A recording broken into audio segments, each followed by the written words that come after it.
Now it's time for Extra Point. Your host, Phil Jones.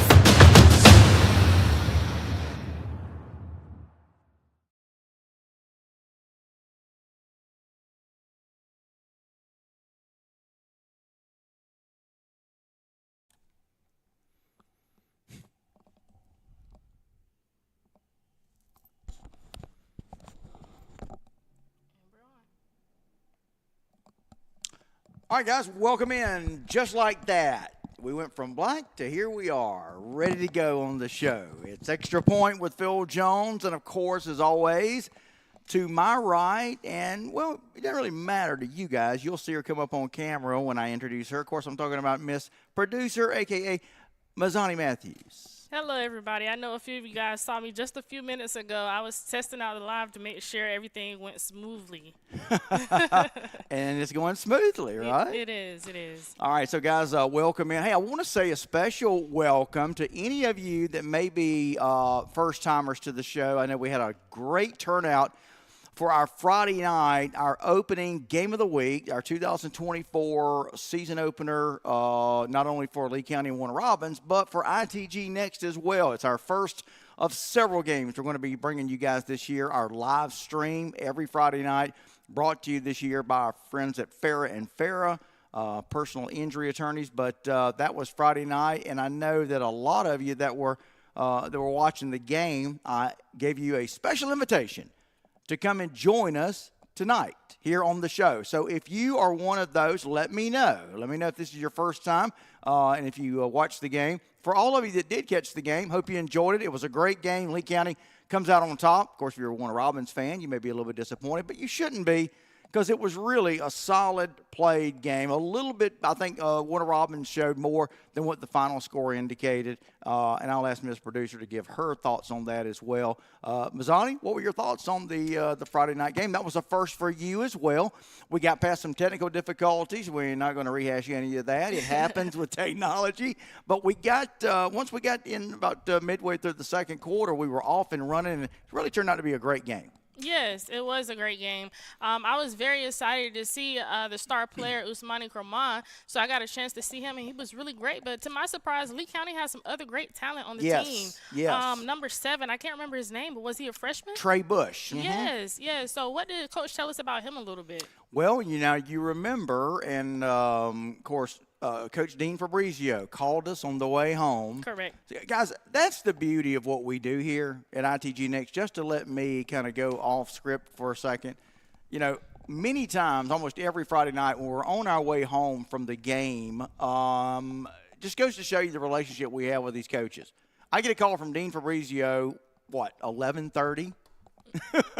11:30, coach is saying, hey, what'd you think? What'd you guys think about the team? And, we had a lot to share. And he was, of course, bragging about his freshman phenom. And that's who Mazzani's talking about, Trey Bush, one of many great players. I tell you, Lee County looked really good. Like any game, especially early in the season, you're going to have some sloppy moments. There were a bunch of penalties and that kind of thing. A lot of injuries in this game, Mazzani. Thankfully, most of them were of the cramping and that kind of thing. But there were some it was one injuries. Injury. One football player had to get carted off. Yes. So. Now, it was not any kind of it wasn't anything that rendered him unable to walk, but as Mazzani said, they did have to cart him off. I'm not sure the player, which one it was, but he was a starter, I believe, on the defense. But he was injured, was not able to walk off the field under his own power, but he was able to get up under his own power, and that's the key. We like to see that. Yes. All right, so we're going to talk about, of course, all the games, well, as many as we can, that happened on Friday night. Actually started way back on Wednesday night. That's the beauty of the season opener, season opening week 1. You have the Corky Kell Dave Hunter Classic, where the game started on Wednesday night, Wednesday, Thursday, Friday, and Saturday, of course. So it's really the most entertaining weekend of the season when you have 4 days worth of football to kick us off, right? We're going to talk about our my pick 6 that I do every year. I got off to a good start, 5-1. Will tell you how I did. Yep. I noticed that it was a very good start. Almost all your teams that you chose picked to win, they won. They did, except for Jefferson. Jefferson loses. That surprised me a little bit. Speaking of surprises, guys, there were a lot of surprises the other night. Now, I think one that was not necessarily a surprise, but was one of the big games of the night. Of course, talking about Buford and Milton. Milton comes away with the win. That was kind of the type of game that I expected it to be. 13-10, the final score. Milton wins it. Kind of a defensive slugfest. It, like so many other games, though, got not canceled, but got Delayed. Delayed. Thank you. No problem. For the weather. See, that's just how good we are. You know, I think about it, and she finishes my sentence. That's when you know you're a team. Yes. So, but I had actually picked in that game Milton to win 35-28. They win 13-10, as I mentioned. So all in all, again, those are the kind of games. Look, if you're a Buford fan, you want to win. But that's the kind of game, final score, lets you know, hey, our team's going to be okay. We were right there. We knew it was going to be a slobber knocker kind of game, and it was. But in the end, Milton, I think that's the way the home field advantage is supposed to work. You know, it's supposed to account for about 3 or 7 points, and I think that was the difference in that game. Well, you know, we'll have to see how they do next week because just how you mentioned the home field advantage, Milton has to hit the road to go against American Heritage. So how do you think they'll be there, especially they won't be on the home turf? Yeah, so Milton going to make their second consecutive trip to South Florida to take part in the Broward County Classic. Now, for those of you that want to hear more about that, of course, Coach Sly, longtime athletic director at Milton, is going to be joining us as he does every Monday, 5:45. But then after that, we are going to hear from the gentleman that organizes that Broward County Classic. Now, there's some Georgia teams in addition to Milton that go down there and play. Peachtree Ridge is going down there to play, okay? Cedar Grove played in it last year. So there's a Georgia connection there, big-time games. Last year, Milton went down there and lost to Western Davie. They're the school there in Davie, Florida, a very rural area. But Western won that game. And for Milton and Coach Ben Reeves and the crew, quarterback Luke Nichols, C.J. Wiley, the wide receiver, that was the wake-up call that they needed. And they would only lose one last game out of their last 12 games, I believe it was, for the rest of the year. And, Mazzani, those are that's the key to those kind of games. You play good, solid talent in the first of the year. Okay, and if you lose, it's a non-region game, no big deal. Yeah. But I think it really is if a loss can be a good thing, it is a good thing because, again, it toughens you up, it gets you ready, it knocks you back a notch or two so that you don't get overconfident, not that Milton would, but there are some positives that come out of a loss, and that was a perfect example. Yeah, it's hard to go into, a region undefeated, without that pressure. It really was. Now, of course, we got Chris Cole checking out the game. Daryl Britt checking out the game. Daryl, what's up, brother?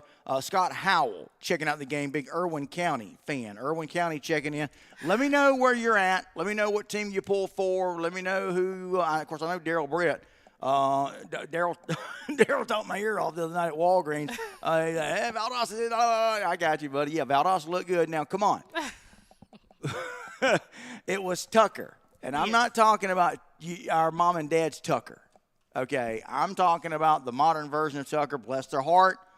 It's just Tucker is I don't want to say victim, but Tucker is a byproduct of the explosive growth, the additional high schools, the talent diluted up there because you got so many schools. So it's not the same Tucker that I remember, which that was the Tucker of days gone by when they would compete for state championships, that kind of thing. Those days are gone. So Valdosta rolls easy in that game, and they'll roll easy this week against Monday's Mill. Who makes these schedules anyway? But just saying. So Valdosta's going to go up to 2-0 this year with Monday's Mill coming up. I see Stephen K. Wynn in here. He says number 7, Dinkins for Warner Robins was injured. That's the player that was injured. But it was a great I got a great chance to meet Steven at the Lee County game. So it's nice meeting him. And what did you get from him, Phil? Stephen K. Wynn. He was already, I've identified Stephen K. Wynn. He's a regular here on the show. But you guys that are familiar with the show, I've identified Stephen K. Wynn as our basically an extended employee of ITG Next, right? Now, he's not on the payroll, might as well be, because he certainly helps me out with a lot of scores, a lot of background information. And Stephen K. Wynn had a chance to finally, and this is the beauty of going to these games, I'm walking down from the press box, and I hear somebody say, "Hey, Phil Jones, turn around." And it was Stephen K. Wynn, and in his hands was a still hot and warm, freshly baked pound cake. Oh, my goodness. Stephen, I already loved you.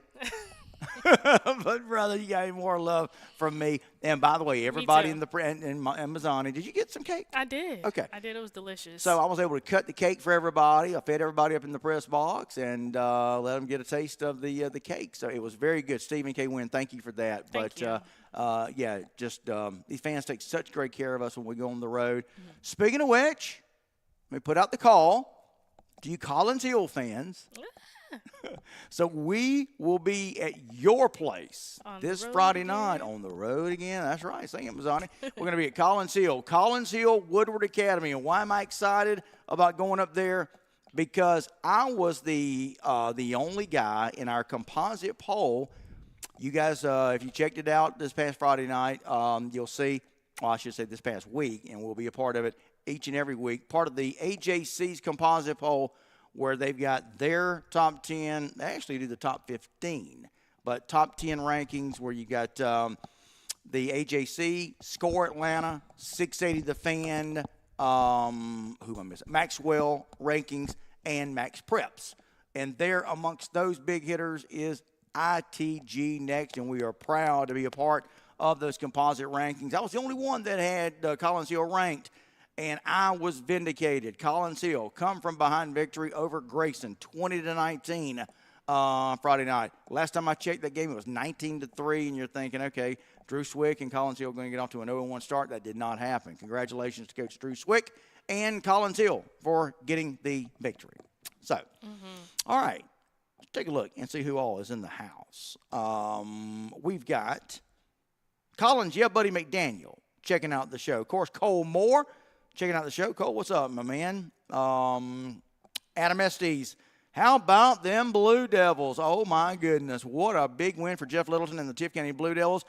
Not really surprised, guys. I've been bragging on Tift County. For those of y'all that have been watching the show, you've heard me talk about how Tift County, there's been a culture change. You can just sense it in this offseason with the 7-on-7s, the OTAs.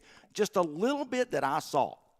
You could see a Tift County program that was just a lot of energy.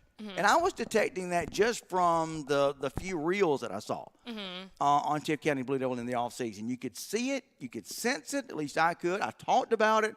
And sure enough, you guys saw it come to life up in Griffin. Tift County goes on the road. And what a shout-out to the Tift County defense. They hold Griffin to minus 55 yards rushing. They get 2 block punts and a block field goal. Okay. They were all over the place. I mean, this is the kind of football you expect to see from a Tift County Blue Devil football team and a Jeff Littleton coach team. That's exactly what you got.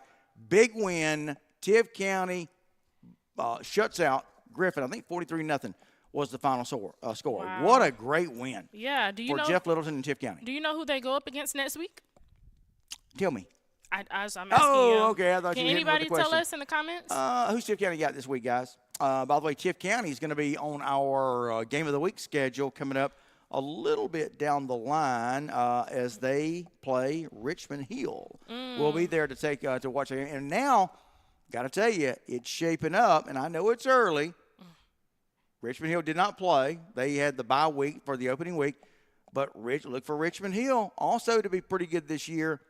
And if that Tift County team continues to play like they played Friday night, that could be one to watch in Region 1-6A. And remember, everybody's been pretty much counting Tift County out. Okay, we got the Big Four going to make the playoffs. And it's going to be Tift County and whomever going to be on the sidelines. Well, not so fast. Region 1-6A, very unpredictable. I don't think there's any way you can predict yet what's going to happen. So That's my take there. All right, going back to the comments. Yeah. Glenn Bridges, and I'm going to let you read some of these. I'll read some of these as well. Well, Yeah, I go ahead. saw Jacob Carlton representing for TCC, and Thomas County Central just played Monroe this past Friday, and they won that. The score was 54-7. So, but I see another person here, Gerald Gibbons. He says TCC non-region is an absolute joke. Which team was he talking about? TCC. All right, now look, here's the deal. Coach Rogers, love you, brother. But yeah, Monroe and who they got this week? I'm not even sure who they have this sorry, week. I Somebody thought tell us. Yeah, it's who's Thomas County Central guy? Anyway, it's going to be another win for TCC. Look, in fairness, what happens is nobody wants to play these teams. Okay. Mm-hmm. I mean, because unless you are a true contender, Thomas County Central is so strong, you're almost guaranteed an L. Again, not saying nothing's a sure bet, but Thomas County Central, of course, undefeated last year. They're going to have a really good team again this year. So Thomas County Central, teams like Thomas County Central, of course, I was giving Valdosta a little bit of grief earlier, but the truth is nobody wants to play these teams. So they have to pretty much take what they can get. They have to pretty much call up teams and say, hey, we'll pay you. We'll share the gate, okay, because we got to have a team to play. And that's, in truth, how these games come about. So just, I know I was joking a little bit earlier about some of these weak games. You don't see many of them, though, and there were not many of them this past Friday night. A lot of competitive non-region games to kick off the season here in 2024 this past Friday night. They were pretty competitive. A lot of teams playing way harder than I thought. Yeah, yeah, no doubt. All right, how about Thomasville? See the helmet? See the helmet behind me here, guys? Let's see. Yeah, there we go. I'm almost right on it, I think. Thomasville. There's the helmet. You see it, and what a performance by the Thomasville Bulldogs. They defeat Brooks County, and that was in Quitman. What a win it was for Coach Jonathan DeLay, getting off to a 1-0 start. Nobody was picking his Thomasville Bulldogs to win. That's so true. And so right now, looks like in Thomasville, you guys have got reason to pull for a championship contender. And I'm not talking about just Thomas County Central. And you love to see that, by the way, when you kind of get things evened up, right? Glenn Bridges says, hi, Phil and ITG News crew. It's been a while, my brother. How you been doing? Absolutely. Checking in from Colquitt County. Your Colquitt County Packers get the big win over west of Utah. By the way, they came in with their volleyball team, and the volleyball teams played each other as well. Oh, wow. Yeah, they came in the middle of last week. So, by the way, speaking of Colquitt County, I want to encourage you guys to be sure to check out my weekly coaches show with Sean Calhoun. We record it. You guys can go back and listen to it, though, right here at ITG Next, brought to you by our friend Dr. Kevin Collins with the Houston Clinic, who, by the way, sponsor of our show as well. Dr. Kevin Giddens of the Houston Clinic. I'm sorry, Dr. Kevin Collins, my bad. Dr. Kevin Collins of the Houston Clinic. And also, of course, our longtime sponsor, that being Pepsi Cola. Big shout out to our friends at Pepsi. Big shout out to both our sponsors making the show happen. Without them, the show's not possible. But in addition to Sean Calhoun's show, you guys can listen to my conversation with Josh Niblett, head coach of the Gainesville Red Elephants. And that is brought to you by our friends at Northeast Georgia Physicians Group. And by the way, speaking of Gainesville, they go to Marietta. That's a place where we'll be going to again this year. Northcutt Stadium. Roster Sutherland, where are you? I know you're a big Marietta fan. Gainesville, all over the homestanding Marietta Blue Devils. I think 41-3, that final score up there in Cobb County. So, Evan Reese checking out the show. Evan, what's up? How about your Roswell Hornets having a bye week this week? There's Roster Sutherland. Roster, I just stumbled upon you there, my man. On to West Forsyth this week. Let's see. Oh, my goodness. Hate to see this. Paulding County Deputy Brandon Cunningham gets, unfortunately, looks like killed in the line of duty over the weekend. 2012 graduate of Marietta. Man, we'll keep his family in our thoughts and prayers for sure. There's Stephen K. Wynn checking in from Trojan Nation in Leesburg. Dietrich Andrews, the Thomasville Bulldogs are in the house. Woof, woof, I hear you. I know you got a lot to be happy about, and well, you should for sure. All right, let's take a look real quick. Let's take a look at these Class 6A games. Buford, as we mentioned, goes down to Milton. And by the way, you guys can check out our new top 10 rankings this year. We're not doing the top 25 composite rankings. No, we're going to rank the top 10 teams in each classification. And what we're doing with the private schools, we have our private-only ranking for those private schools in Class A through 3A, okay? So just kind of give you a little bit of guidance there. But Carrollton, they are our new number one team. You guys will be able to see those rankings here this week on our ITG Next newsletter. Carrollton, our new number one team, they come away with a win over Woodward Academy, the team that we're going to see this week traveling to Collins Hill. Douglas County, they win big. Colquitt County, we mentioned. Camden County, they get the win over Brunswick the other night. Collins Hill, I mentioned, they win. Mill Creek, the Mill Creek Hawks, a big win. North Cobb Warriors win. And, of course, I mentioned Walton and Grayson. All right. Obadiah Farley checking in. Said, what's going on, ITG? TCC checking in. Welcome back. Thanks so much. Andrew Watkins says, Darty starting off strong with a 44 win over Central Macon. You want to read some of these comments for me? Yes. We have Michael Thorson. He said, enjoyed the game stream Friday night. Y'all did a great job. Thank you, Michael. Jessica Stuckey, Dodge County versus Bleckley. Should be a good one Friday. So she's excited about that game. Yeah, now did Dodge, no, what did she say, Dodge? Is that what she said, or Dodge? Or Correct, Dodge County. Okay. Does anybody know, I had Dooley County scheduled.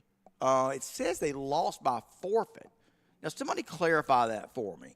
I don't think they played, but anyway, showed on the schedule they were supposed to play, but somebody clarify that for me if you would. But Farley says Luke Nelson. I don't mean to step on you there. Luke Nelson, I was rooting for you. Luke Nelson, of course, big Buford fan. What you got? Wow, Rosser Sutherland said Corky Kill games were a bit of a snooze fest this year. Did you get a chance to catch any highlights from the Corky Kill? A little, a few. Look, guys, the Corky Kill has always been the premier showcase, early season showcase event, okay? I'll give them the props. But it really has turned into the Metro Atlanta Corky Kill Classic, okay? Yeah, you've got some North Georgia teams there. But pretty much for the most part, your South Georgia teams have disappeared. Now, in fairness, the reason for that, South Georgia teams, they would love to be part of the Corky Kill, but you've got this seat minimum that you basically got to meet this seat requirement. You got to sell X amount of seats, okay? I know last time, I think Lowndes was the last, we got a kamikaze fly here. Lowndes was the last South Georgia team to play, and I think that was 2-3 years ago, and I think it was Jamie DeBose's last season as head coach. And Lowndes, I think, was about the last remaining South Georgia team to have played in it, about the last 2 or 3 years prior to that. But it got to be so hard because Lowndes, like every school, you got to sell a certain amount of tickets, a certain amount of seats. And, I think it was 3,000. Yeah. And that's a lot to have to purchase, okay? That's a lot to have to – and if you don't sell them, you got to eat it. Yeah, and it's a lot to ask people to travel that far too. It is. So again, that's a lot of seats you got to you've got to guarantee the folks that put on the Corky Kill Dave Hunter Classic. So anyway, I understand that there are some limitations there, but you got to make it to where unless you want it to be a North Georgia Metro Atlanta only type event, make it a little bit easier for some of these South Georgia teams. I would personally like to see these South Georgia teams back in the Corky Kill, but don't think it's going to happen anytime soon. Justin Kyle Haley says Dodge County didn't play last week. Okay. I was actually talking about Dooley. Dooley. Okay. Yeah. What's up? Looking for Dooley County. Did they play? Austin, A.B. Butler. What's up, Phil and Cruz? I always say, though, I cover the state. I'm always referring to a Rome Wolf. I hear you.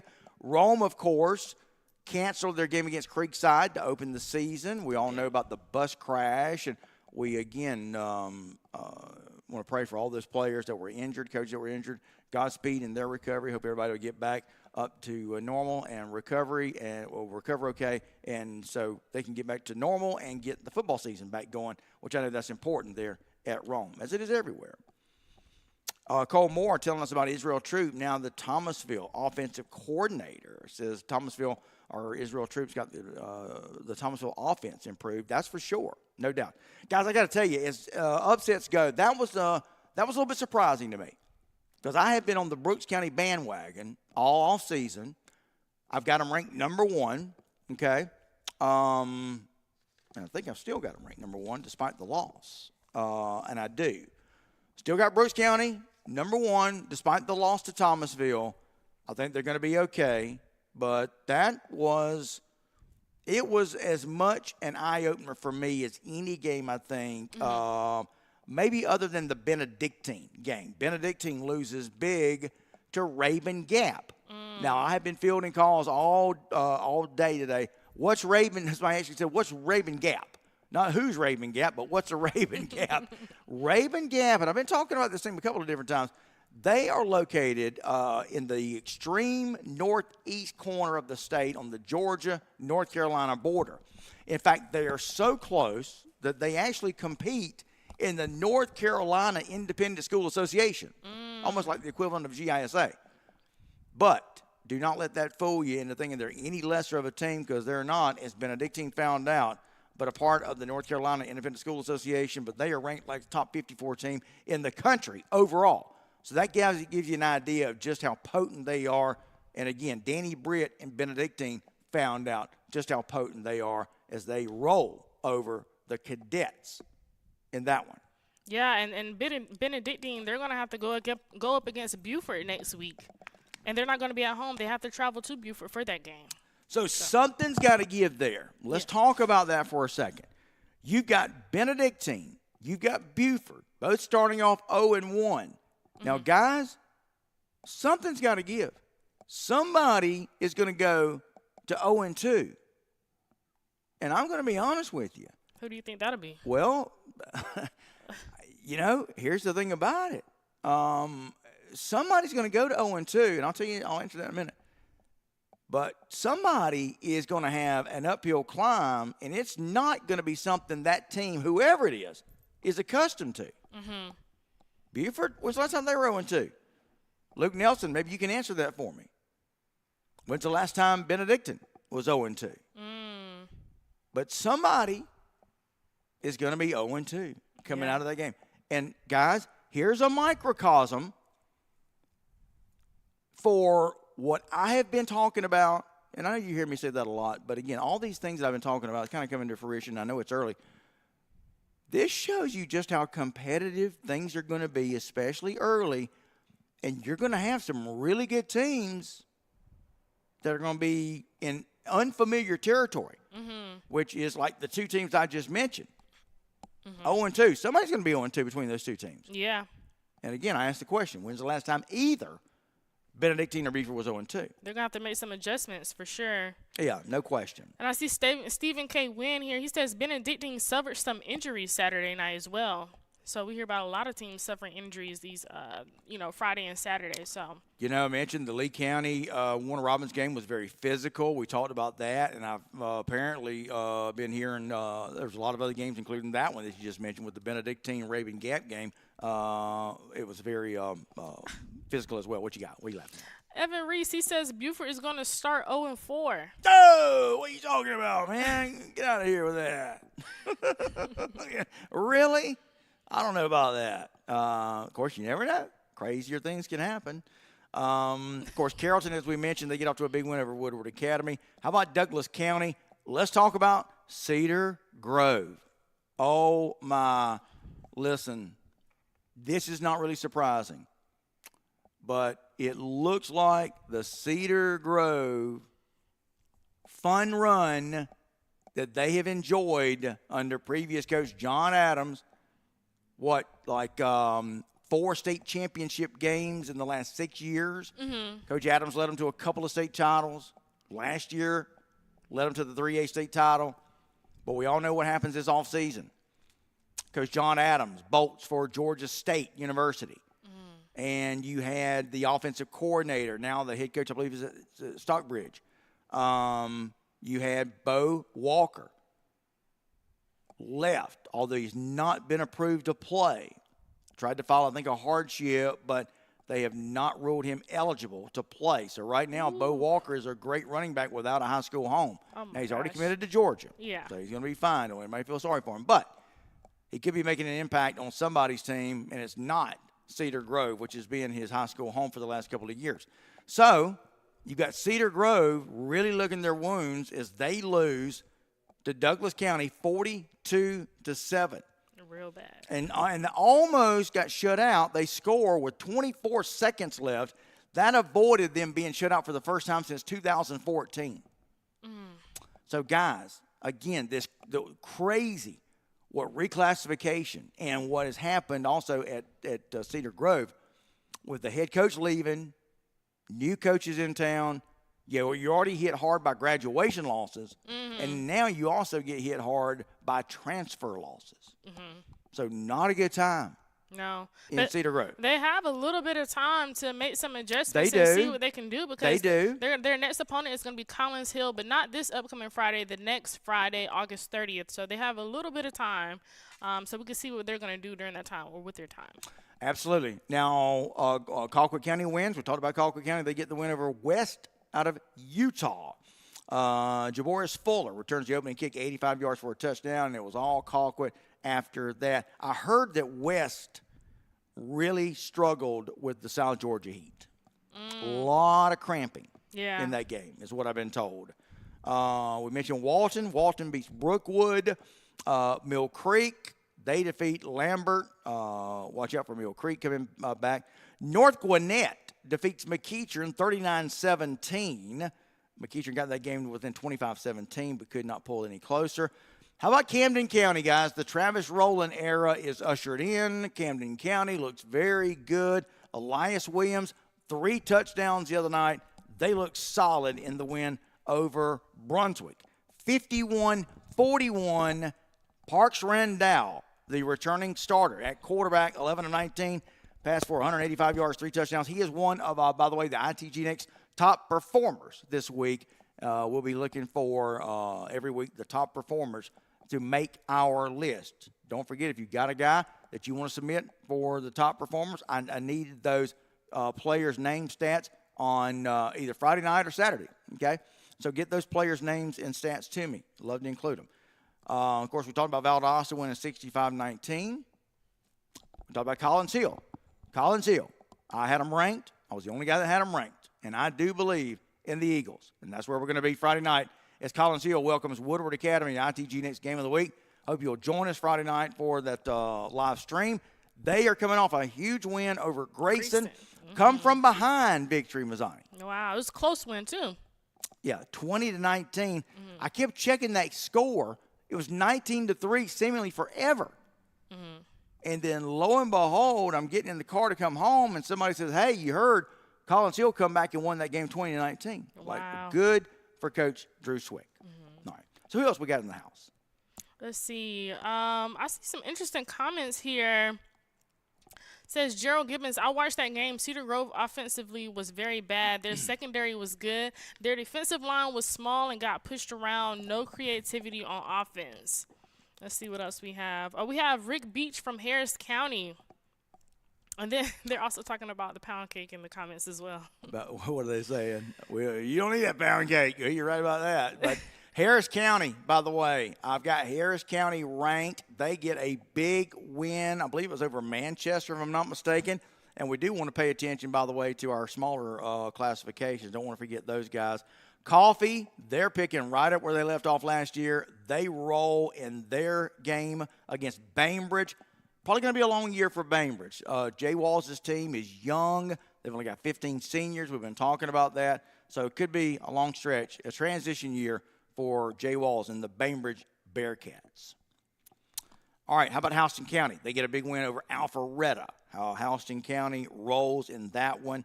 And guys, I got to tell you, don't look now, but I know Langston Hughes, or Hughes as they're called, Langston Hughes, no Prentice Aaron Nolan. Don't like it's really making much of that, an impact. They beat Westlake 52-21. They did. 100% they did. Look at this. Hughes had not one, not two, but 3 100-yard rushers in that game. Are you kidding me? You know how hard that is? So the running game really got going. Christian Langford, I talked about no Prentice Aaron Nolan. Heck, when you got 3 guys rushing for over 100 yards, you don't need him, you know. And speaking of which, Christian C5 Langford, of course, remember, was it Collins Hill, transferred to Buford. Now he's at Hughes. He goes 6 of 9, 82 yards and 2 touchdowns. Dontrell Glover, the big blue-chip two-way player, had 2 tackles for losses. And Hughes going to take on Mays. We mentioned Coffee rolling. Roswell, they beat Peachtree Ridge 21-6. And we talked about Houston County, their big win. All right, what you got? Let me see here. They said number 3, Langston Hughes quarterback is very good. Oh, Eric Bryant Hayfield checking in from my Brooks County Trojans from Virginia Beach. Tough loss last week, but we'll be ready for regional play. I think Brooks County will be fine. Again, guys, here's the thing about it. You got these early games.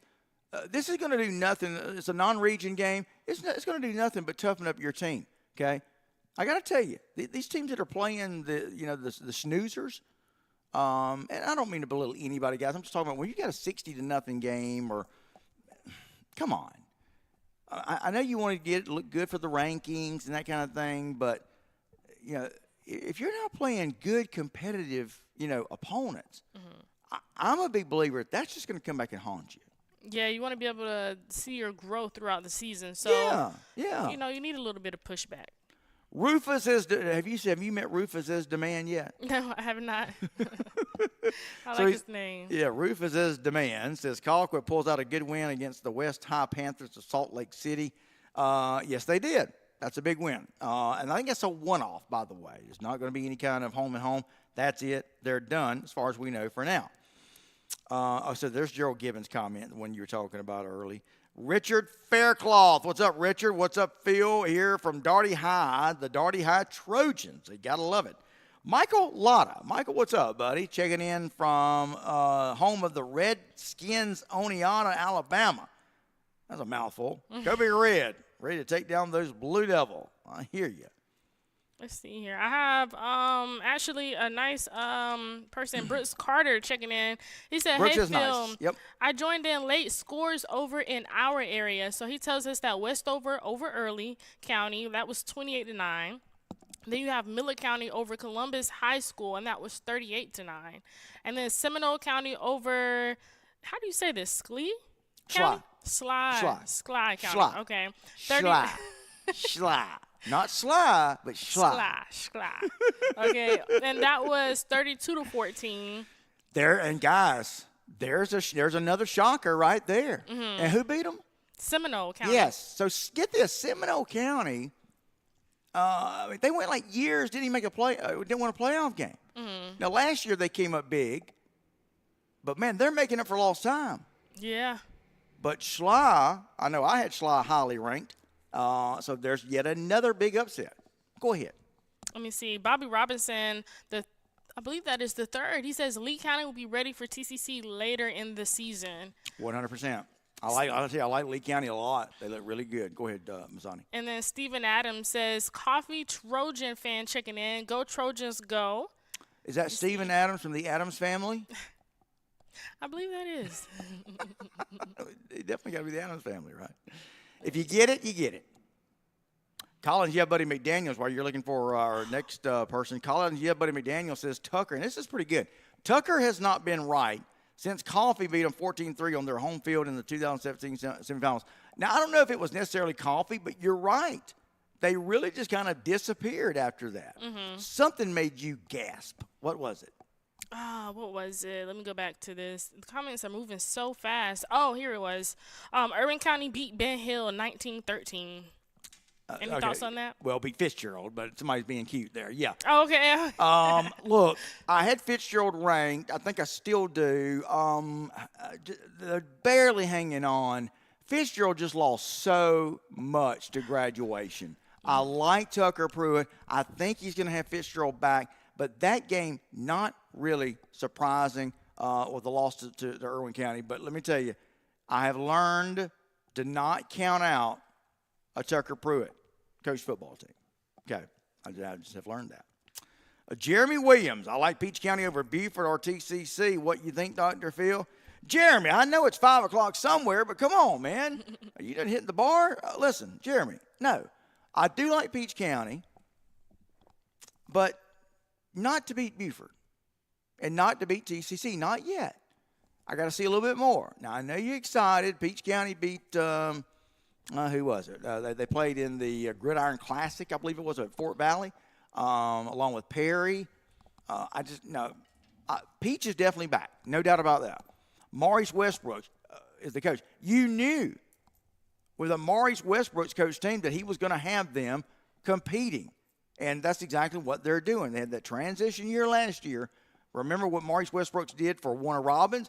He's going to do that same thing at Peach, but let's hold off on the predictions of Peach County beating Thomas County Central and beating Beaufort. Pretty soon you're going to have them beating the New England Patriots. Oh, wait, bad example. Anybody could do that. Anyway, I digress. Okay, I see Obadiah Farley here talking about, he said, speaking of smaller schools, what are your thoughts about Darty's win? Now who they play? Who they win? Who they beat? See. It was early in the comments. Can somebody remind us who Darty played? Yeah, remind me of that. I think Darty's going to be very improved. I think they're going to be good. That's another team. Remember Darty, 2-3 years ago, was really making an impact. Would love to see them back. It's good for the Albany schools to be playing good competitive football, okay? Mm-hmm. You mentioned Savannah earlier. You mentioned Columbus earlier. Mm-hmm. It's good to see and I'm talking about the public schools, because what you have is like the private schools. You don't have to look any further. They played Central Macon, by the way. Okay, all right. That's a good win. So, you look at our rankings for this week in the Class A through 3A private. So you want to talk about an impact that the Savannah independent schools, the private schools make. I've got Savannah Christian as the number 2 team. Calvary Day, that's a Savannah private school, at 3. And then there's one, you got Savannah Country Day, not ranked, but they're a really good team. So that's what you kind of run into at Savannah. So it's good to see these public schools in these big metro towns like that become, really good as well. All right. So we got Sly? Mm-hmm. Okay. So without further ado now, we're going to bring on the former athletic director, still very much involved, though, with Milton High School. He's going to fill us in on that Milton-Buford game, as well as some other games up in the Atlanta area and around the state. So without further ado, now let's welcome in. He's the head of the Empire. It's Coach Sly. Coach, how's it going? Hello. All that for nothing? No, it wasn't for nothing. Coach Sly, are you there? Coach Sly's on the line. We can't hear him. All right, so we'we see if Coach Sly we can get pod up Coach Sly. I'm here. Okay, here we go. I hear you now. What's up, brother? Hey, man. How you guys doing? Good. It's Coach Sly checking in with us, longtime former AD there at Milton High School, checking in with us. Well, Sly, what a great night. What a great opening week it was for high school football across the state, right? Yeah, there was some surprises and there were some predicted games, but like you said, what a great start. I mean, we started ahead of the rest of the country. That's cool. All right, so we'll start with your game. Of course, Milton, Buford. It sounds like it was every bit as advertised. Yeah, it was a prize fight. We came out. We first half we left some points forward. Sure, but you're playing a great team, and it was a great game the first half, and then the weather came in, and we saw it coming in, and we knew it was going to happen. We had a 2-hour rain delay.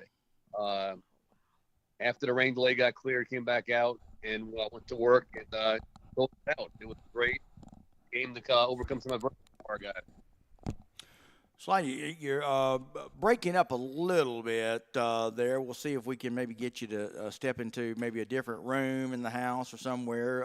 Pretty choppy there. I was able to make out a little bit of what you were saying. So the game, it sounded like you said, it was a battle of two heavyweights, just like a nice prize fight. Talk about the atmosphere there. We had over 5,000 in paid attendance. It was a great, great crowd. And the environment? Yeah, can you guys hear me now? You got me? Yes. Yeah, go ahead. Okay. Yeah, we had over 5,000 paid attendance. The environment was a great environment. We had to shut the gates down.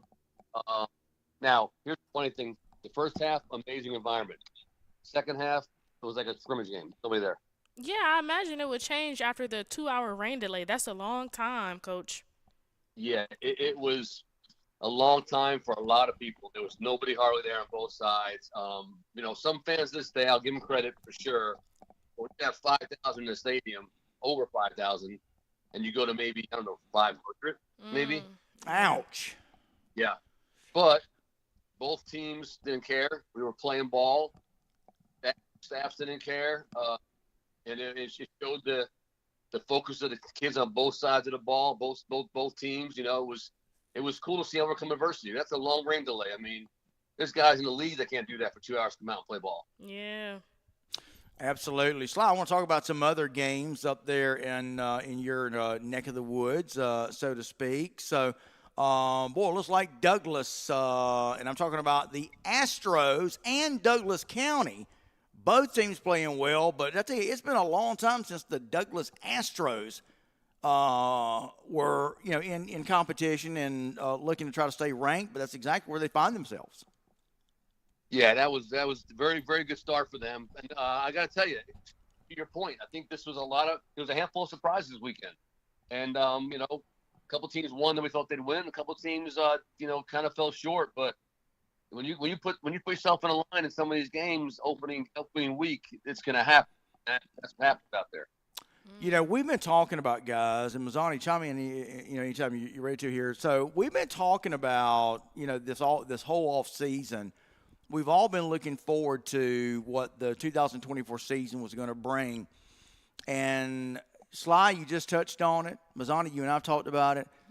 This is exactly, and I know it's just 1 week of games under our belt, but you're already talking about what, at least in our rankings that we do, and again, we're part of the composite ranking with several other of the state's big outlets that rank teams.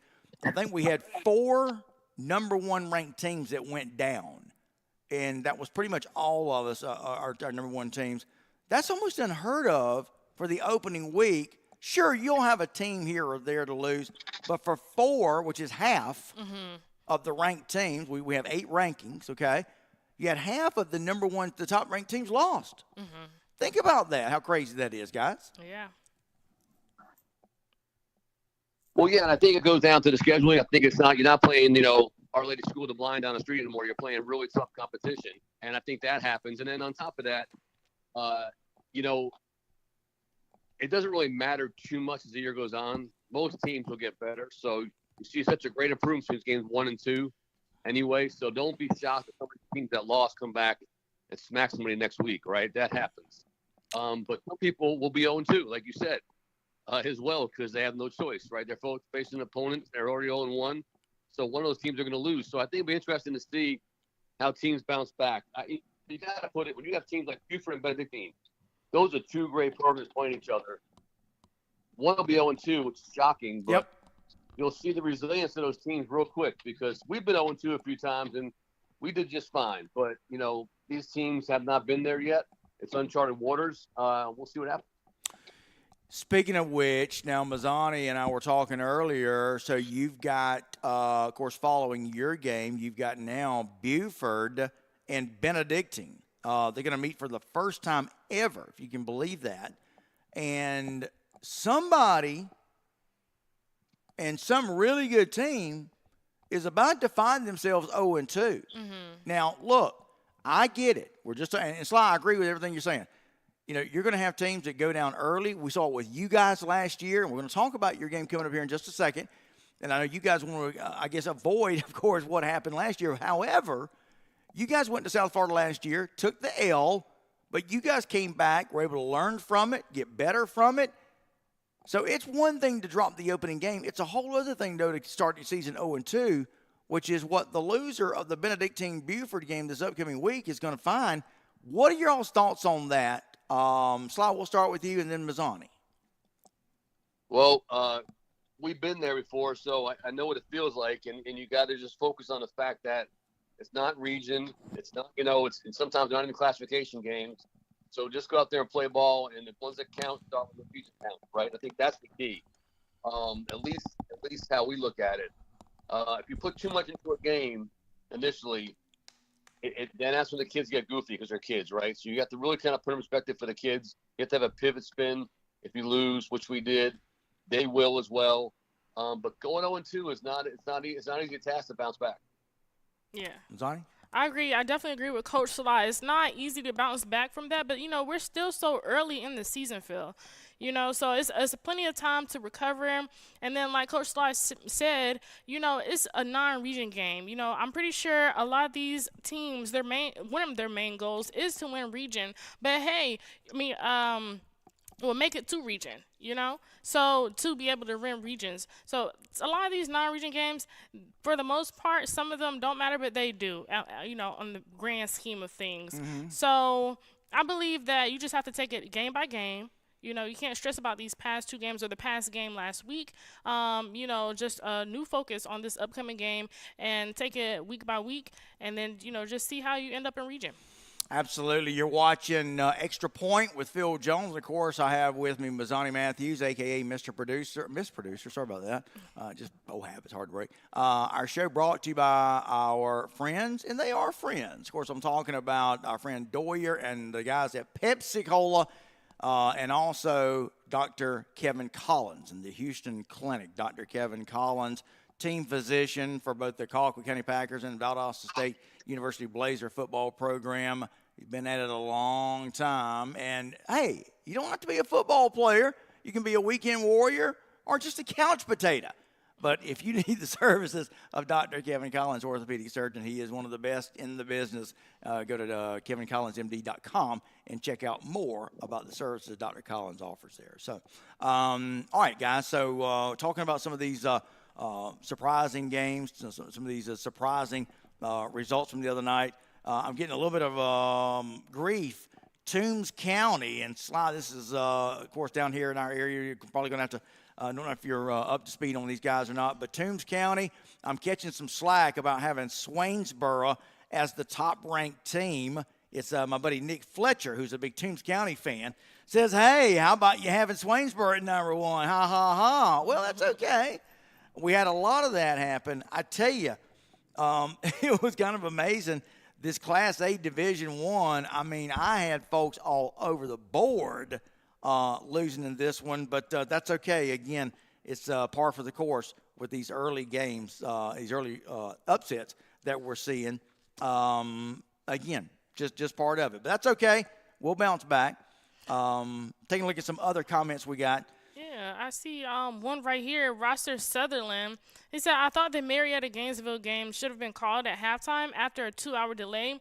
He says, I've been told because of some power rankings that games must be completed. I did not know that. Now, that's interesting. Sly, you know anything about that? Well, here's the thing. If you are the same classification, right, it's a little bit different because obviously – your record, and I guess if you want to call it the power rankings, it can help. It can help non-classification as well. Here's what we go by. Tonight, for instance, it was non-classification. So they were 6A, we're 5A. If Buford said at halftime, we're done, then it's 7-0 loss for Buford. They weren't going to do that. Neither were we. The only thing is we couldn't play the next day because we're flying out of town Wednesday. We held out for 2 hours. It's a Friday night. You can do that. If it was a Thursday night, there's a time constraint. I think it's 11 o'clock. You can't start past that time. That game would have been canceled or postponed to the next date. So they try to play them no matter what, and even if it's to postpone it, Georgia High School wants to get them in. But as far as the power ranking goes, I'm not sure if that really matters, especially if non-classifications, but it might be something new that I don't even know about because at this point, all I care about doing is just winning our region. But it was interesting. We talked a lot back and forth with the coaches and ADs the other night at halftime. But, we knew Buford wasn't giving up, neither were we. So we would have stayed till 2 o'clock in the morning to play that game if we had to. I got you. All right, so Sly, you guys are going to be again. You're coming off a big win over Buford, but hey, not much time to celebrate. And I know we're going to be talking to Kevin. What's Kevin's last name? Perry. Kevin Perry. Yeah, Dr. Perry. Listen, going to be talking to Kevin Perry. He is the one of the organizers of the Broward County Classic. And guys, you'll want to stick around for this coming up in a little bit because you got some Georgia teams that are going to be playing there. I'm always intrigued how the Georgia teams do against the Florida teams. Got to be honest with you now. Last year, you guys found out that Western, pretty darn good football team, they up in you guys last year. Of course, you guys were able to bounce back from that, Sly. But talk about real quick, what it's like to have to play a team like Buford. Brutal game, takes a lot out of you. But again, hey, ain't no time to rest. You guys got to get back up. You're going to fly down there? Oh yeah, we're going to fly down there for sure. We fly out Wednesday night. Okay. We play Friday night. Here's the thing about the thing about these games. Going down to play, by the way. The American Heritage Plantation. American Heritage Plantation, one of the most successful teams down there in that area. But go ahead, Sly. Yeah, they're top 25 team in the country. Here's our thing. When you take kids on a road that far, it's a disadvantage off the bat, for sure. So the teams that play locally down there have the advantage. Just like up here, we played match team in 18. The Bucks team, he won a state championship. We beat him up here. They go off and win a state championship in Florida. So the home team has the advantage, no doubt. However, you're going to get better no matter what, either way. And, if you pull one out, great. So we're going down there looking forward to playing a great game against a talented team. It's on Friday nights on ESPN, 7 o'clock. But definitely the cards are stacked against you when you're taking 16 and 17-year-olds on a plane to a hotel to focus on a game you're playing away against a nationally ranked team on national TV. I mean, how much more pressure can you put on your team? But we do it for a reason. Yeah, without a doubt. So I mentioned earlier you've got, of course, Buford falls to you guys. Buford now going to take on Benedictine, who also lost their opener. Mazzani and I were talking about this earlier. How do you look at this if you're either – and, again, you guys, even though you're not 0-2 or 0-2, you guys lost that game last year in the Broward County Classic to Western. But how does a team come back, team that's not used to being 0-2, okay? A lot of times they're not even used to being 0-1, not used to having, under 500 record. But that's exactly what's going to happen to one of those two teams. Talk about the mentality of being 0-2, a place you're not used to, or not accustomed to, and bouncing back from that. When is it still, hey, we got enough time kind of thing, or when is it time to kind of pull the panic button? Well, like Mazzani said earlier, I think it's early. It's early enough not to panic. Yeah. The key is, what's your game plan? What's your approach to the kid? What's your narrative? It should be, we're young in spots. It could be, we had a couple players injured. It could be we just left too many points on the field. It could be numerous things. You got to try to grow off that and then get your next one if you can and go from there. The thing is, you got to stop the bleeding. And that's the key. You have to stop the bleeding. The narrative's got to stop the bleeding. We have to shut the doors, locker room, and have some heart-to-heart, some kids or players. In Florida, I told you after that game, we shut the doors in that hotel room. We had to come to Jesus. We had church for about an hour, and then we got out of there, went to the hotel rooms, and went back up here and won 12 out of 13. But you have to have a game plan in place just in case, right? And it's also conversely, if you win, you come out 2-0 and you're nationally ranked. Don't believe the press clippings. Anybody could beat you, right? And look at Buford. I think the coach only lost 6 games in 6 years so far there. I think he has. Oof. I mean, that's unheard of. Yeah. So, talking about uncharted waters, that's what I'm saying. Look out. They may smack people in the mouth this week.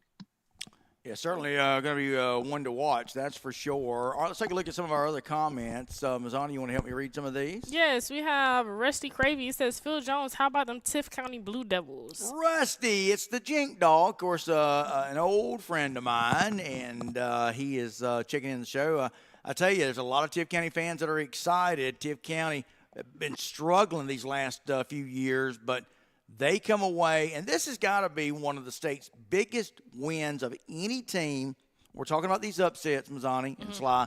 Tift County, again, they've just been, I think 3 wins maybe in the last 2 years. They go to Griffin, and let's face it, Griffin, a solid and has a strong winning tradition at that program, okay?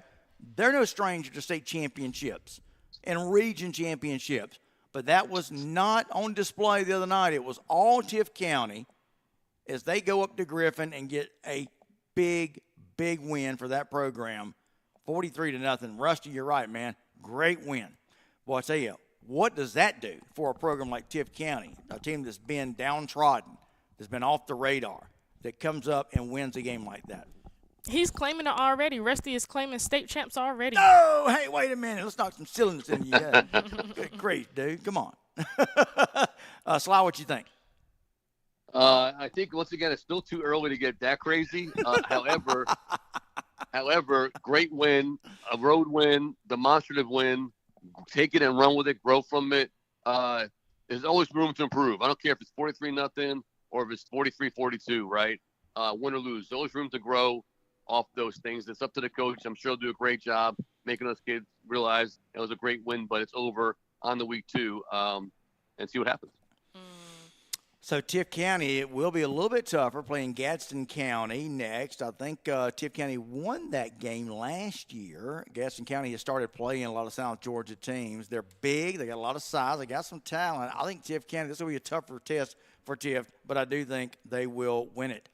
Northside Warner Robins. We got D. Smith checking in from Northside Warner Robins, Eagle Country. I love that. Evan Reese says it's been the same thing since 2002. Buford is the Colorado of high school football. I don't understand the hype. They can't win when they're in the largest classification. Well, wait a minute. Now, let's kind of qualify that statement.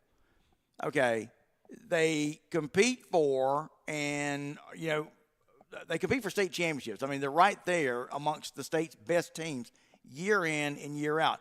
We've talked about how hard it is to win a state championship or to get to a state championship. It is very So, hard. Evan, let's back up a little bit on that one, okay? I know people love to hate Buford. Milton's probably going to be falling into that same category because they're, you know, developing a strong winning tradition there at the Empire. But that's just the way it is. But when you start being a consistent winner, especially in 5A, 6A, of course, the former 7A, I tell you, you have ascended to an area in high school football that not many people are going to get to. And I'm going to let Mazzani, you and Sly comment on that. Go ahead, Sly. Well, you know, the comment, I know where he's coming from. I think people were saying that Buford did so well when they were in the lower classifications. When they got to the highest, which is 7A, now 6A, they haven't gone past the 3rd round. People were talking about that. I get it. Let me tell you what, playing that level is hard. And, you know, and it also comes down to bracketology. It comes down to if somebody's injured. It comes down to a bounce of a ball. So things can come and go your way real quick in those games. So when you get to those playoff games at the higher levels, any level, but the higher level especially, it's hard. So I see the point. I hear people talk. I don't say a word about that because to me they're a great program. Coaches are a class act over there. And, you know, we were lucky to come out with that dub, and we were proud of that, and moving on to the next one. But you're right. People talk about you there. And I see Evan's point, though, for sure. It's just, to me, you know, look at it. When you're on top, man, heavy lies the crown, right? Heavy lies the crown. So there's that. Masani, what do you think? Yeah, it puts a lot of pressure when you're at the top to stay at the top, of course. You know, it's kind of like Georgia, SEC championship or even the national championship, you know, being able to repeat that second time, that was a lot of pressure. And then when you get to the playoffs and everything like that, it can kind of be a toss-up with all these teams. You know, it's very competitive and a lot of factors play into it, like you said, Coach Sly, whether it's injuries. You said, what'd you say, bracketology? Bracketology, yeah. Just where you fall in the bracket, you know, because sometimes you get a tough bracket. That's true. But while you're on the phone, I wanted to cover a little bit about our game of the week. This Friday, you know, we're going to have Woodward Academy against Collins Hill. And I think we talked about this a little bit earlier. Collins Hill Eagles, they faced Grayson this past Friday, and it was a close win with 20-19. Yep. But then Woodward Academy, you know, they played Carrollton at home. But unfortunately, they lost. That score being 14-24. And now we see that Woodward Academy, from my research, they're ranked number 24. And correct me if I'm wrong, Collins Hill, I believe, is ranked number 38. So my question. Wait a minute. What rankings is that? Okay, so when I was looking on Max Preps, what rankings do they have on Max Preps? Can somebody tell me that? Okay. Yeah, that's their own rankings. Yeah, that's Mass Prep numbers. Right. Okay, so I kind of look at the state rankings, especially look at our rankings. But yeah, definitely, Carrollton or Woodward Academy. We're talking about top 10 teams for sure. But go ahead, Mazzani. yeah, I was going to ask you guys, how do you think Woodward Academy will respond after their loss to Carrollton? Especially going up against a team like Collins Hill. Well, I'll take it first on this one. So, and I'm delighted. Always love the fact that when we have a game scheduled. Of course, I schedule these games way in advance because you have to get the permission, from teams and this and that. But you always love it when you got a team that's winning. So I think they're coming at it from two different, directions or two different backgrounds here. You've obviously got a Collins Hill team that was down in that game 19-3 forever. And then they come from behind and get a win. So they have all the momentum in their corner right now. Woodward Academy, on the other hand, look, they were probably not the favorite. Well, I know they were not the favorite in this game against Carrollton. They probably weren't surprised. I mean, they went at it. Again, non-region game. So I think you're coming at it from two different directions here. I think that Woodward Academy, they want to, again, we're talking about going 0-2. They don't want to start 0-2. That's another team that's not used to the 0-2 out beside their name. So Collins Hill going to have to really battle to prove that last week wasn't a fluke. I don't think it was. Hey, there's a reason I told you. I had Collins Hill ranked, and now they have vindicated me. But Woodward Academy is going to come at Drew Swick's team with all they got. So I think you're coming at it from one team trying to get the respect back. Collins Hill trying to say, hey, we deserve respect. We belong here. Sly, what about you? 100% agree with you. I think you're right. I think it comes down to you're going to have one heck of a game first off. Great choice of a game to cover. I think you're going to get the one team that's trying to say, hey, we are back, and we want our respect is due. And then the other team like, no, we didn't go anywhere. We played a tough game. We got a loss. We're going to bounce back. So I think you have a great game. It's be definitely a great game to cover and a fun game to watch. Yeah, do you guys think the score will be tight? I do. In fact, well, hey, let's talk about it real quick. So our pick six, of course, we always include our game of the week, which is Woodward Academy at Collins Hill. And I'll tell you what. So obviously our pick six is going to be coming out a little bit later, but I can tell y'all, I'll give you a sneak peek at this one, okay? So what do you think, okay? Woodward Academy going to Collins Hill. Woodward Academy, again, loses 24-14 to Juju Lewis and Carrollton. We talked about Drew Swick. They win. And that game was at Grayson, right? Yes. I'm not sure. It was. So obviously they get the win there. But anyway, what do you guys think? Let y'all make your predictions, then I'll tell you what I'm predicting. Sly, what you got? My prediction's pretty simple. I think Collins Hill is going to be 2-0 this year starting off. You going to give us a score? I'm not that good, but I'll tell you it's going to be it'll be a 10-point ball game. Okay. I can tell you I'm right there with you, pretty close. Mazzani, what do you think? I'll say we'll go with 28-24. Okay. Who? Collins Hill. Good job. Good job. We want them to welcome us with open arms. Hey, you told us we were going to lose, and I've been in that boat before, by the way. Oh my gosh! So I'm going with Collins Hill to win it 16-10. Collins Hill has got a really good specialist field goal kicker. His name escapes me right now, but I think he's going to come through maybe with like 3 field goals and a touchdown for Collins Hill. We see Gerald Gibbons. He says Woodward Academy wins this one, 28-14. I got you. All right, hey, Sly, we want to get your guy in here? Yep, I'm going to add him in right now. Stand by 1 second. Okay.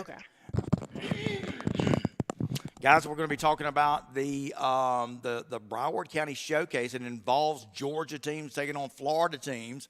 And Kevin Perry is going to step in here and join us. We want to talk about the battle of Georgia versus Florida. We're going to be hearing from Kevin here in just a second. See here. While we're waiting on Kevin, talk about some of the comments coming in. James Curtis says Buford will play about while Some other coaches play soft non-region schedules. Some play the brackets for easy playoff runs. He said, I wish GHSA would not reveal brackets until last week of regular season. Now that's interesting. That is. Not sure why that is though. I like it the way it is. Hey, you guys there? Yes. Yeah, we got you. Yep. Kev, you on? Yep, I'm here. All right, here we go. Kevin Perry's on, guys. Kevin, how you doing, brother? I'm doing great. Yourself? Good. Kevin, I don't know if you remember, but I had you on another one of our podcasts, Next Take Georgia, either last year or the year before. Yes, I do remember. Yeah, well, welcome back to what we do here at ITG Next. So, Sly, I'll let you do the honors. Kind of introduce Kevin and what this game is like, then you guys can take it from there.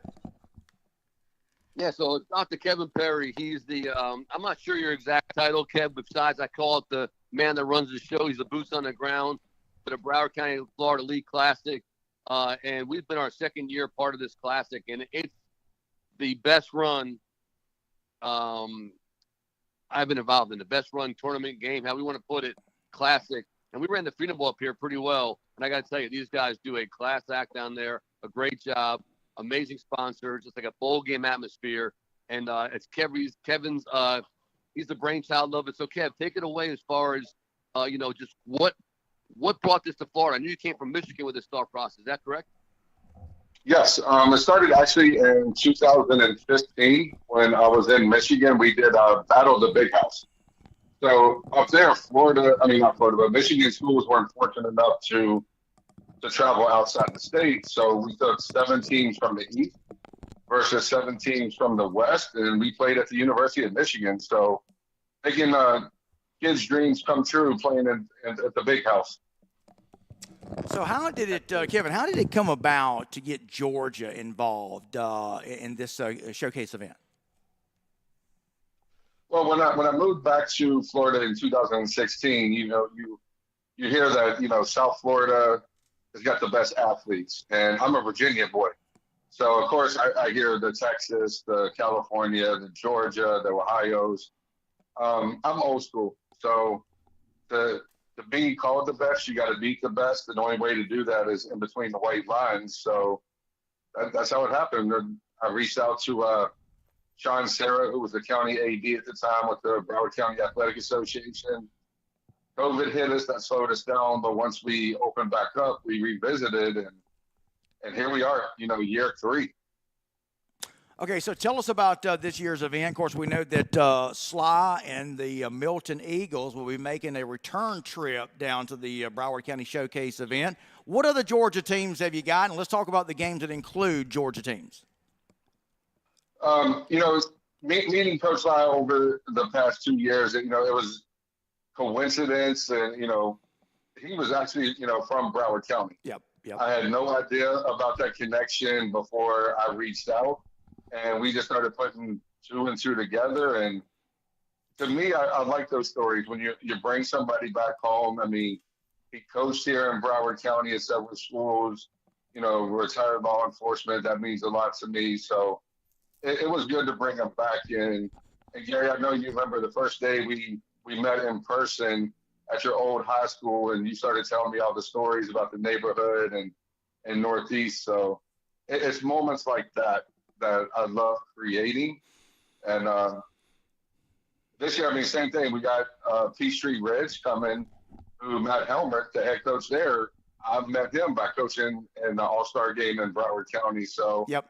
Both schools, Milton and Peachtree, got Broward connections. So I'm great that they accepted the invitation to come back and play. So I know that we've had Cedar Grove, one of the strong Georgia high school football teams, has played there in the Broward County Classic before. Milton, obviously. Sly, talk about the game, and Kevin, you guys can talk about it. Talk about the game, the matchup this year. Well, Arch Bishop, but let's face it, American Heritage is one of the most talented teams around that I feel like, in that town late in South Florida, with teams like St. Thomas, teams like Cardinal Gibbons, and you go teams like Western, you go on and on and on, right? And of course the Miami teams, you go Central, Northwestern, and, continue. So I think, they're talented. We're excited to play that type of count and that type of level of play. They got a bunch of cats that are going D1. So do we. And Kevin did a great job matching us up. I love how he does it too. Nobody's really afraid to play anybody. You want to play the best, and you want to make it to where you guys can have a great time doing it. And they made it. That matchup was really good. I mean, I'm not going to go into X's and O's too much because I really don't want to. Besides, hopefully go down there, represent the state of Georgia well. That's the key. All right, so we've got you guys are going to be taking on American Heritage. I'm sure there's a lot of the folks that are watching this show, even if you're not that familiar with Florida. There are certain Florida teams that are household names, so to speak. We've heard, you mentioned St. Thomas Aquinas, who we enjoy a great relationship with Roger Harriet. Of course, my buddy Matt DeBuck at Cardinal Gibbons. And then, of course, you're talking about American Heritage. I know American Heritage, one of those teams that, again, very common name, very familiar name with a lot of football fans everywhere. And I think they've got a pretty strong alumni of NFL players, do they not, Kevin? Absolutely, they do. Something that stick out is one of the few high school teams that beat IMG. Wow. And I was actually with them last weekend at Dave & Buster's, and I believe they said they have 11 current Patriots on NFL rosters right now. Wow.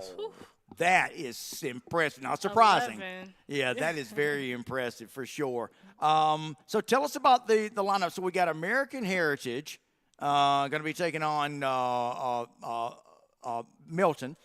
Peachtree Ridge taking on whom again? Peachtree Ridge will be playing Monarch High School. All right. Now, Monarch, have they played won a state championship? I'm very familiar with those guys. A lot of speed, a lot of talent. Give us the background on Monarch. Yeah, Monarch is one of those teams right now. They got a chip on their shoulder. Last year was the furthest they've ever went. They actually lost to Mandarin in the semifinals. And very easily, a few plays going Monarch's way, Monarch could have potentially have won their first state championship in school history. So, like I said, speed's there. It's a bunch of young talent.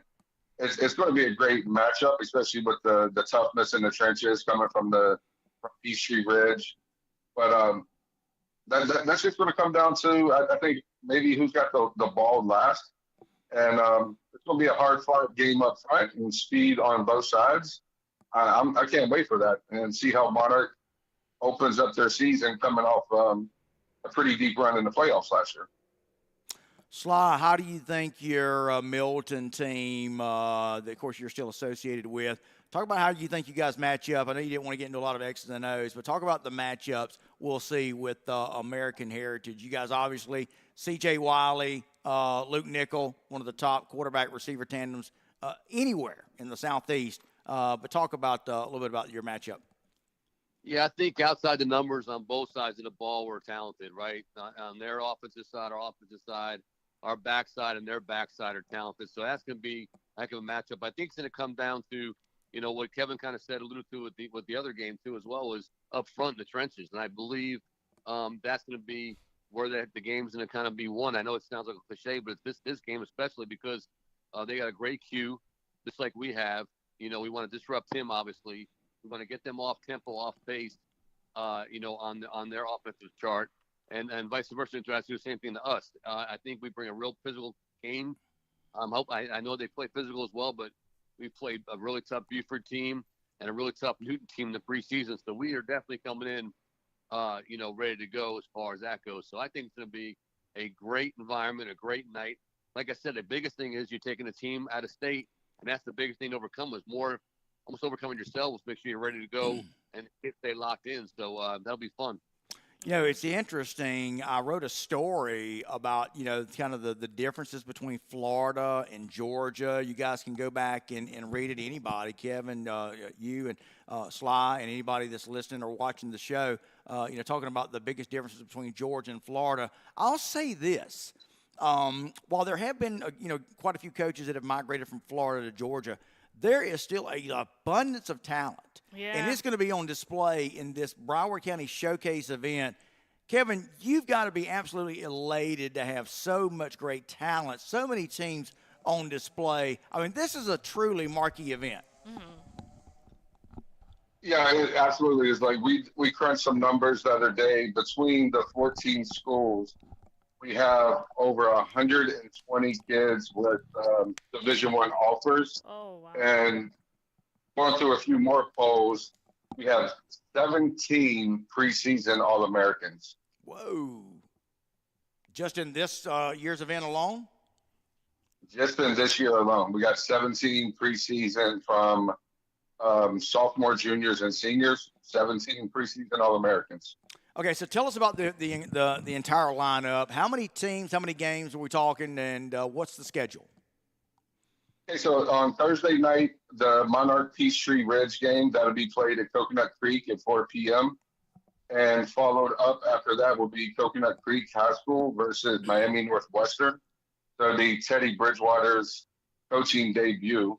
That's something new that we did this year. We usually have 7 out of state, but we felt like there's enough talent in Florida. We invited 2 Florida schools.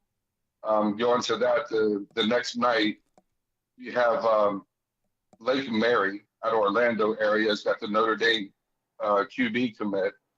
But it's not just about him. He has 2,000-yard receivers, a 1,000-yard running back, an O-lineman committed to Holy Cross, another one committed to Northwestern.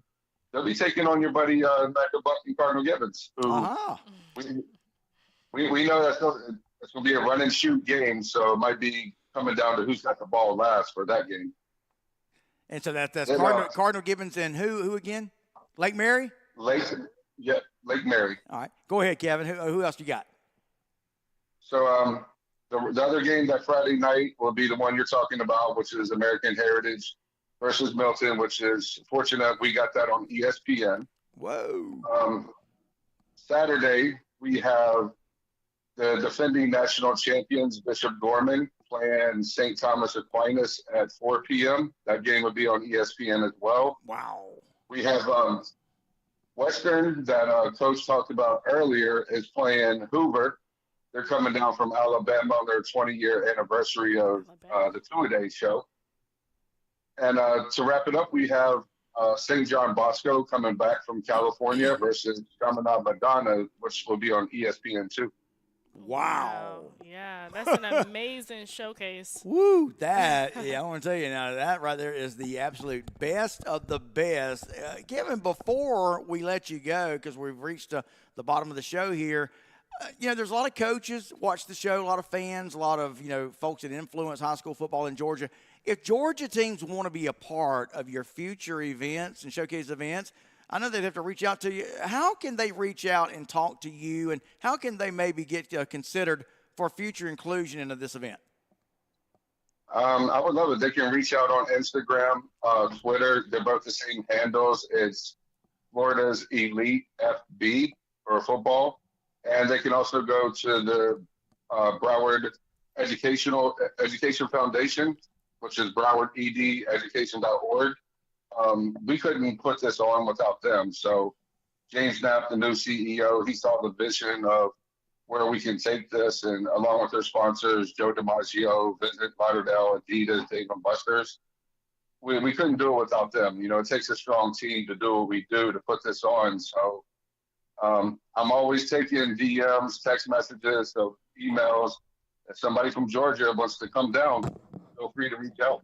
Yeah, I think that'd be a great opportunity for especially these South Georgia teams, because we were talking about earlier how, in the Corky Kell Classic, it's a lot of Metro Atlanta or North Georgia teams are going to those Corky Kell Classic. And we were talking about when was the last time or the last team that we saw from the South at the Corky Kell Classic, and we said that was Lowndes? Yes, Lowndes High Vikings, which, of course, a well-known program across the entire Southeast. Of course, you got Valdosta, the winningest high school football program in the country. We're based here in Valdosta. So, there's a lot of great football, and I'm sure that coaches and fans would love to see their program on display. And we may be closer. We're closer to Florida down here. Absolutely. So I think that would be a great opportunity to get some exposure, too, and to see a lot of D1 talent. Let me add this to entice the coaches a little bit. And I have reached out to quite a few schools that told me no. But we do offer 2 nights in a hotel. We provide 2 charter buses, 3 meals a day. a trip to Dave and Buster's where they feed you and you get $20 play cards. You get swag gear. And the last thing, you get another Florida attraction. Some people do Jungle Queen, airboat rides. We open it up. That's Wow. amazing. Talk about hospitality. Yeah, great hospitality. So you're making it obviously more than just worth the while of teams to come down, not only to be included in such a great showcase event, but as Kevin just mentioned, they're going to take care of you. They're going to entertain the players. They're going to feed the players, make sure financially they're taken care of. Guys, if you want to be a part of this one more time, how do they reach you, Kevin? You can go to Instagram and Twitter. It's Broward's Elite FB. And you'll find that. You'll find my personal one as well. It's open to the public, or the Broward Education Foundation. That's browardedfoundation.org. My email, phone number, it's on the bottom of the page, but you get to see the matchups, the former matchups, ticket information, and all of our sponsors. And real quick, so it's Broward's Elite FB. That's a Twitter and Instagram handle. And which games are going to be nationally televised? And we got Sly's guys with Milton. That's going to be when and where, and what are the other games televised? What was that? I'm sorry? Yeah, so talk about the games. We'll close with this. The games that will be televised, people can watch on TV if they're not able to make the trip. Yeah, so the Monarch Peachtree Ridge game, that will be on Flow Sports, and so will the Hoover Alabama game. And the links for those games are on the website. And our local Beacon TV will be doing the Miami Northwestern Coconut Creek game and Lake Mary and Cardinal Gibbons. And we also have worked out deals with the local Dave and Buster's there, the closest one to Peachtree Ridge and the closest one to Milton. They will be showing their games there as well. Nice. Fantastic. And the games that are going to be on ESPN again or what? The ESPN great. They're going to be great. The ESPN on Friday, the Milton American Heritage, Bishop Gorman and St. Thomas Aquinas at 4 p.m. on Saturday. That's ESPN. And then St. John Bosco and Chaminade will be on ESPN2 at 8 p.m. Saturday night. All right. Kevin, thanks so much for joining us. Sly, I'll let you kind of take us out of here on y'all's end. Yeah, the last word is basically I want to thank Kevin for coming on. I respect what he does, what Sean does down there, what Broward County does down there, being a former player and coach. I'm really proud to be a part of this. We're looking forward to go down and representing Georgia. And once again, you can hear this. The talent level's crazy. They take care of you. Accommodations are nuts. I mean, if you're not a part of this, you should try to be one down the road soon. But we'll see what happens. We're looking forward to flying out Wednesday and playing Friday. Nice. All right. So Kevin Perry and, of course, Coach Sly. Guys, thank y'all so much. And, Coach Sly, best of luck to your Milton Eagles. Appreciate that. All right, Coach, I'll see you this week. I'm staying in the hotel with you. Yes, sir. See you, Kevin. See ya. Have a good night. Thanks for joining us. Too. All right, so thanks so much for Kevin Perry for joining us. And Coach Sly, if you're still with us, real quick as we close. So, again, another week of great games. And, Mazzani, it's going to be like this week in and week out. We're going to be seeing this every week. It's going to be a slate of great games. This week will be no different, including our game, Woodward Academy at Collins Hill. Yes, I'm super excited for this game. I'm very excited. I think I'll be excited every week. I haven't seen a game that I'm not ready to go to. So we'll see what happens Friday. You guys don't forget to tune in to our Facebook and our YouTube this Friday. You can stream the game. We'll be live on both sites, so don't forget. Absolutely, absolutely. So, again, going to be bringing you some great high school football, Collins Hill, Woodward Academy. You don't want to miss it. Coach Sly, thanks so much for joining us as always, brother. Appreciate you guys. Thank you. And, guys, thank you all so much for checking out the show today. Thank you for being with us. Hope that, again, we'll see you Friday night as we bring you the live stream between Collins Hill, Woodward Academy. Hey, even if you go to a game, you can pull out your phone and you can stream the game and take a look at it right there. You can have the best of both worlds. If you're not going to be at a game, kick back in the comfort of your living room or wherever and watch our game as myself and Mazzani going to be on the live stream broadcast this Friday night up at Collins Hill. All right, guys, thank you all so much for being a part of the show tonight. For Coach Sly, for Mazzani Matthews, Miss Producer, I'm Phil Jones. Big thanks to Pepsi and our friend Dr. Kevin Collins in the Houston Clinic for sponsoring our show. We'll see you guys Friday night, 7:15 pregame, 7:30 kick, right here at ITG next Georgia.